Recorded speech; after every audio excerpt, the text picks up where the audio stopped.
Et voilà. Et je peux m'arrêter sur un mot pendant plusieurs jours, tant que je n'ai pas trouvé ce qui me semble être la bonne sonorité pour que le texte soit harmonieux. Et après, je le relis. Après, je relis, par exemple, les 10 dernières pages. Et si j'ai l'impression qu'à un moment donné, ça coince, hop, je reprends. Voilà. En combien de temps vous avez écrit la deuxième version ? Je ne sais pas si je peux répondre à cette question parce que j'écris pas tout le temps, tous les jours. Alors il y a des moments où je peux écrire 3 jours d'affilée non-stop. Quand je dis non-stop, c'est une partie de la nuit comprise. Puis je peux laisser décanter. Donc je ne sais pas très bien répondre à cette question. C'est pas très important. Est-ce qu'à ce stade-là, car nous avons fait quand même un joli tour, avez-vous des questions ? On a tout abordé, selon vous ? Est-ce que certains l'ont lu déjà, ce livre, ou personne ne l'a lu ? Alors, c'est une évocation. Oui, alors c'est pas Rita Hayworth. Non, c'est tout simplement, là aussi, alors vous savez, ça aussi, Et les noms d'ailleurs, même les autres noms, est-ce que vous avez l'impression qu'ils vous évoquaient aussi, peut-être les personnages peut-être que pour le moment vous n'avez pas réalisé, mais peut-être a posteriori, est-ce que ces prénoms... Oui.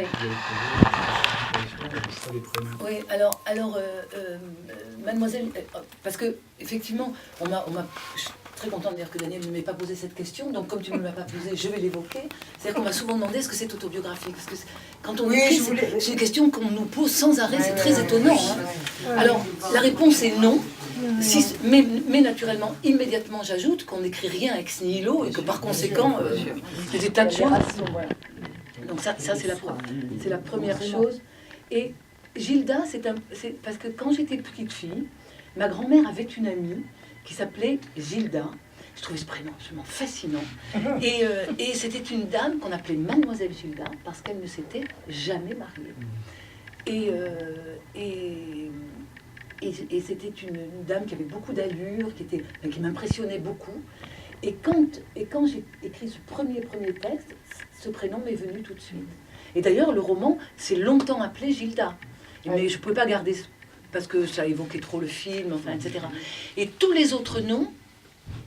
alors, mon personnage, Louis, s'est appelé Juan aussi. Et parce que je voulais des prénoms assez simples. Et par exemple, il y a des noms que j'ai complètement inventés. Alors peut-être qu'après, ils existent. Mais... par exemple, la boulangère, qui est une femme, voilà, qui est très, vous savez, qui est très... je vois Sarah qui sourit. Qui est une femme qui représente justement cette bonne morale, hein, voilà, dans la société. Elle s'appelle Madame Perregaux. Parce que Madame Perregaux, elle est péremptoire.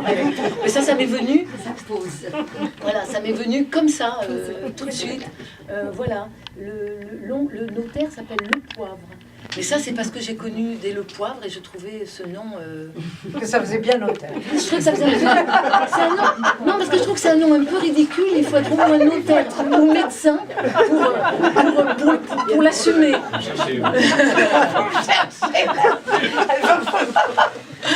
Et autre question, quand vous avez commencé cet ouvrage, il était déjà clair dans votre esprit ou est-ce qu'il y a des choses qui se sont dessinées au fur et à mesure? Alors j'adore cette question parce que le texte que je ne cesse d'évoquer, qui faisait 3 ou 4 pages, il était vraiment, c'était une courte nouvelle en fait, et il était absolument fini.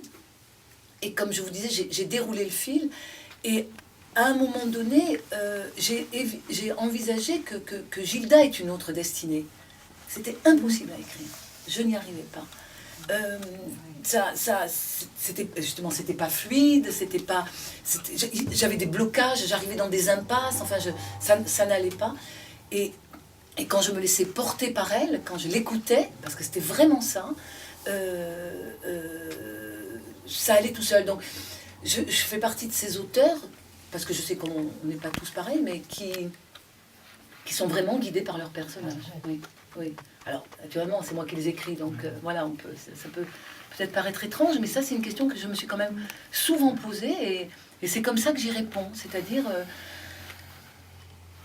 Oui, elle me... Pouvez-vous structurer ton amont, par exemple, le bois, il y a comme ça, il y a Ah non. machin, Oui, ici, non, comme non, ça, non, comme non, ça, non. Et ensuite, j'assemble un petit peu tous ces Mais par personnages contre, alors ça, par exemple, en atelier d'écriture, on travaille beaucoup. On écrit des fiches sur les personnages. Enfin, moi, non. Moi, alors, faut que je vous dise aussi que je suis une grande fanatique de cinéma. J'avais un blog de cinéma, j'ai fait beaucoup de critiques de films. Enfin, je continue d'ailleurs à en faire.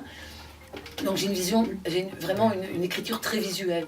Moi, je vois les situations. Mon personnage, c'est comment il est habillé. Je sais exactement le grain de beauté qu'elle a sur le sein, par exemple. Bon, même si j'en parle pas, mais je le vois. Voilà. Donc tout est très visuel dans ma tête. Et donc en fait, quand j'écris, je ne fais... Exactement. Donc après, je n'ai plus qu'à écrire ce que je veux. Oui. C'est tout ça. Et pourquoi dans les Pyrénées? Vous l'avez situé dans les Pyrénées? Alors écoutez, voilà, pourquoi dans les Pyrénées? Parce que j'habite le sud-ouest depuis très très longtemps, bien qu'étant, avec le nom que je porte, originaire du Nord, comme on disait avec madame tout à l'heure.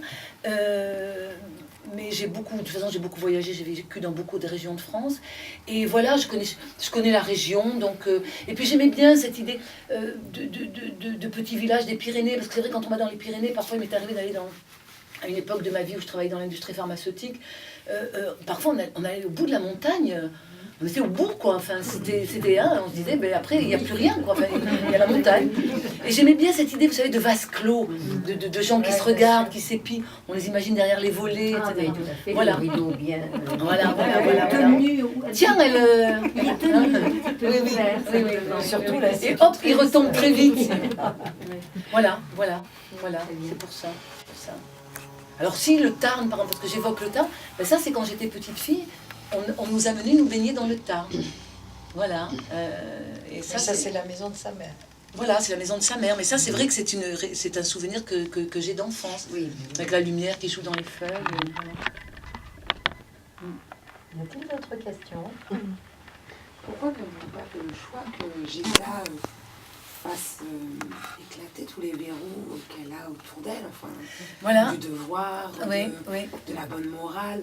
Pourquoi avez-vous fait le choix qu'elle se sacrifie presque? Je n'ai pas encore lu, et vous me donnez envie de... Bon, ouf. Ah mais ça c'est bien. Alors donc on a rempli notre... Et sans que vous me dévoiliez trop... Mais non, mais c'est vrai, c'est vrai. Il ne faut pas parler de la fin. mais non, Surtout pas. Pourquoi le choix qu'elle reste dans Parce le que- devoir et... Voilà, parce que d'abord, comme je vous disais, parce qu'elle m'a entraînée là. J'aurais pu effectivement faire sauter les verrous, mais je crois que c'est ma façon à moi, comme je vous disais tout à l'heure, de rendre hommage à ces femmes de cette époque-là, en montrant qu'il y a des femmes qui sont allées jusqu'au bout du sacrifice, quoi, enfin, qui n'ont pas pu, quoi. Et moi, j'ai beaucoup d'estime, beaucoup de tendresse et de respect pour cette histoire, ces histoires qui parfois Moi, je suis une femme extrêmement battante. La preuve, j'ai arrêté mon activité professionnelle pour écrire. Enfin, voilà, je publie mon premier roman à un âge avancé. Enfin, bon, voilà. Mais donc, je peux dire ça. Je peux dire que je suis une femme qui a mis en place sa vie pour aller là où je voulais. Mais ce que je veux dire, c'est que tout le monde ne fait pas ça et que c'est éminemment respectable. Et voilà. Et qu'il y a beaucoup de femmes à cette époque-là qui n'ont pas pu. Parce que vous verrez, elle essaie quand même. Je ne vous dis pas, mais elle essaie. Et ça ne marche pas. Parce que le poids de la société à cette époque-là était plus fort, plus lourd, plus dense, quoi. Et c'est pour ça qu'après, dans les années 70, on s'est battu. Voilà. Mais vous n'étiez pas nés. Le titre L'effacement est arrivé... Vous n'avez pas, vous êtes arrivé après, donc une fois que... Quand j'ai envoyé le manuscrit... déroulement, puisqu'il s'agit d'effacement, elle s'est effacée, donc, au terme de cette aventure. Donc c'est de là que vient le titre, L'effacement. Oui, absolument. Et ce titre m'est venu, enfin, j'avais imaginé s'effacer, et je tournais beaucoup tout ça, donc l'effacement est devenu...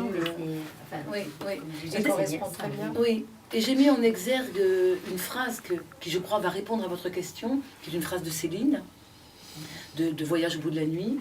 C'est peut-être ça qu'on cherche à travers la vie, rien que cela, le plus grand chagrin possible pour devenir soi-même avant de mourir. Et je crois que Gilda devient elle-même.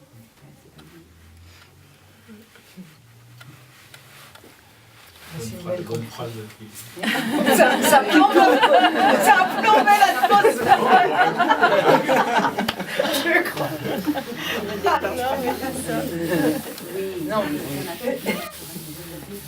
Non, mais il y a de l'espoir quand même. Hein. Il y a de l'espoir. Oui, Il y a voilà. une petite fille. Allez-y. Je trouve qu'il y a d'autant plus d'espoir qu'il y a quand même eu une sorte de mutation chez elle, il me semble. Alors je l'ai lu, votre livre, je l'ai acheté il y a 3-4 jours, et je l'ai lu dans les heures qui ont suivi, je ne l'ai pas quitté. Merci. Vous avez très bien décrit comment le fait de relire à haute voix ce que vous écrivez, vous vérifiez une sonorité. Et bon, moi je ne l'ai pas lu à haute voix, mais quand on le lit, en tout cas, c'est ce qui m'a porté vers le lire très vite, en suivant. Et alors je trouve qu'il y a eu une mutation, parce qu'à un moment donné, je crois peut-être avant qu'elle rencontre le jeune homme, ou quand elle s'en défend très fort et tout ça, vous avez une formule d'ailleurs, elle ne sait pas donner ce qu'elle n'a pas. Vous vous souvenez que vous avez dit cette formule quelque part? Et... Certainement. Vous ne savez pas quelle page? Mais je crois que c'est l'amour qui est derrière cette expression. Hein. Oui, absolument. Et après, elle est dans un chagrin d'amour dont elle peut se défaire. Quoi. Donc je trouve qu'il y a quand même une mutation sur ce plan de la rencontre de ce jeune homme. Oui, oui. Oui, c'est-à-dire que il révèle en elle cette part d'elle-même à laquelle elle n'avait jamais donné libre cours. Hein. Encore que, bon, il y a les rêves quand même, hein, qui sont là pour montrer qu'il y a quelque chose d'une immense sensualité. Et c'est d'ailleurs ce que j'aime énormément dans ce tableau, c'est qu'à la fois elle a les yeux baissés, donc on voit que c'est une femme